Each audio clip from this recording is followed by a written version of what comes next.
Ezekiel 43. Then the man brought me to the gate facing east. And I saw the glory of the God of Israel coming from the east. His voice was like the roar of rushing waters, and the land was radiant with his glory. The vision I saw was like the vision I had seen when he came to destroy the city, and like the visions I had seen by the Kebar River, and I fell face down. The glory of the Lord entered the temple through the gate facing east. Then the Spirit lifted me up and brought me into the inner court, and the glory of the Lord filled the temple. While the man was standing beside me, I heard someone speaking to me from inside the temple. He said, "Son of man, this is the place of my throne and the place for the soles of my feet. This is where I will live among the Israelites forever. The people of Israel will never again defile my holy name, neither they nor their kings, by their prostitution and the funeral offerings for their kings at their death. When they placed their threshold next to my threshold and their doorposts beside my doorposts, with only a wall between me and them, they defiled my holy name by their detestable practices. So I destroyed them in my anger. Now let them put away from me their prostitution and the funeral offerings for their kings, and I will live among them forever. Son of man, describe the temple to the people of Israel, that they may be ashamed of their sins.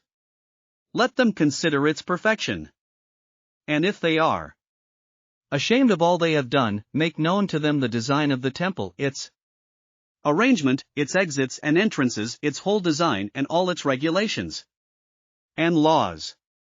Write these down before them so that they may be faithful to its design and follow all its regulations. This is the law of the temple. All the surrounding area on top of the mountain will be most holy. Such is the law of the temple. These are the measurements of the altar in long cubits, that cubit being a cubit and a handbreadth. Its gutter is a cubit deep and a cubit wide, with a rim of 1 span around the edge. And this is the height of the altar. From the gutter on the ground up to the lower ledge that goes around the altar, it is 2 cubits high, and the ledge is a cubit wide. From this lower ledge to the upper ledge that goes around the altar, it is 4 cubits high, and that ledge is also a cubit wide. Above that, the altar hearth is 4 cubits high, and 4 horns project upward from the hearth. The altar hearth is square, 12 cubits long and 12 cubits wide. The upper ledge also is square, 14 cubits long and 14 cubits wide. All around the altar is a gutter of 1 cubit with a rim of half a cubit. The steps of the altar face east. Then he said to me, Son of man, this is what the sovereign Lord says. These will be the regulations for sacrificing burnt offerings and splashing blood against the altar when it is built.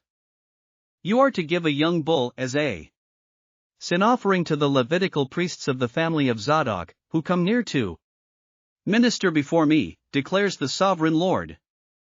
You are to take some of its blood and put it on the 4 horns of the altar and on the 4 corners of the upper ledge and all around the rim, and so purify the altar and make atonement for it.